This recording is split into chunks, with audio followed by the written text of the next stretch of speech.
What matters most in your videos, you or your audience?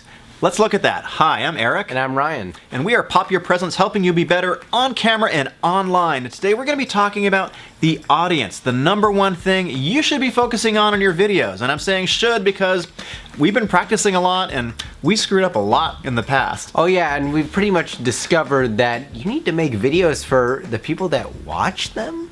Who knew? So now you know that the audience is the real number one. So what matters to them? How do you figure that out? So there's a lot of different ways you can figure out who your audience is and what they're interested in, and we've got another video on that. But on the most basic level, what we've been doing is looking at other channels in our space. So for example, I have an automotive channel, and there's a number of things that are important to that audience. One of the playlists that I do, one of the niches I do a little bit of how-to stuff. And that is really important to my audience. I do a video on how to do a big brake kit swap. People really like that because it provides them a lot of value. That video isn't about me or my personality, it's about what they want to know, and that's about how to change, swap out your brakes. So that's actually a really good point, Eric, is that when you are thinking about who your audience is, and once you kind of figure that out, based on the type of videos that you are making, you really need to look at how can you provide value for that audience. What do they get out of the videos that they are watching from you? So like from us, what we hope to do on this channel, Pop Your Presence, is help you be better on camera. The payout is hopefully you get better on camera, and hopefully we will give you enough tips to do that. And one of our tips is that you need to focus on the audience. So we've been pretty broad so far on this topic of like who your audience is. Can you give us some examples, Eric, of that?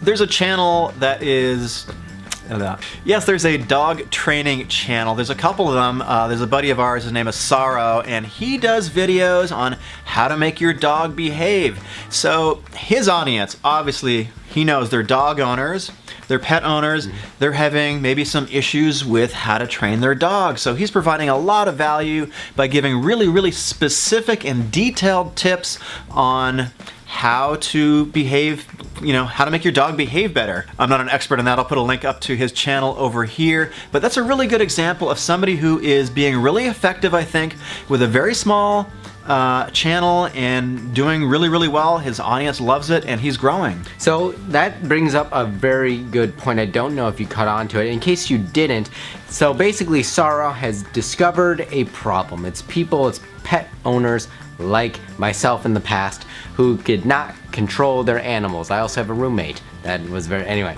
She needed some training. Yeah. It's all about finding a problem and then providing a solution. So something to think about is what problems do you see in your space, or like topical problems that you can provide a unique perspective on or a how-to on that will provide that value to an audience, and that is what Sorrow has done on his channel. So a great example is a channel called Chris Fix. He has an automotive repair channel. He's got about 3 million subscribers. So on the other end of the spectrum, his audience wants to know how to repair their car, and he makes very detailed videos with so much information about how you can do it step by step. He lays out the tools, he lays out what you need, and then he goes through the repair and he makes sure that you understand everything that you need to do this repair. He spends 5 days making a video, but he puts so much value and so much information on it. His channel has grown massively in the last year because he is all about what his audience wants, and that is, in this case, car repair. So we've been working on this a little while and we've been trying to provide value. We have 2 separate channels. You've got one that's more in social commentary. I've got more of an automotive channel doing commentary. So how have we kind of transitioned from where we were to where we are now to, knowing our audience? So I think there's a lot of different things that you can do to kind of figure out what your audience wants to see, because they are number one at the end of the day. And something that we've discovered is the power of looking through your comments and directly seeing what they are interacting with and what really gets them hyped up and things like that. That's just one little subtle thing that I've been doing and you've been doing a lot to get the audience perspective, and it's a direct view of what they want to see. And there's another thing you can do, which is look at the comments on other people's videos on bigger channels, see what people are talking about, what are they typing, what's the discussion. You can look at those comments and figure out, I could make a video on this because this is what people are talking about. It's relevant. So that's a great way of discovering an audience. So there's another person out there, this huge entrepreneur and creator named Gary Vee that we've listened to a lot, you more than me, but he's very inspirational. Tell us about him, Eric. So he focuses on value. He's an entrepreneur. He's made hundreds of millions of dollars, I think, starting out with a wine business.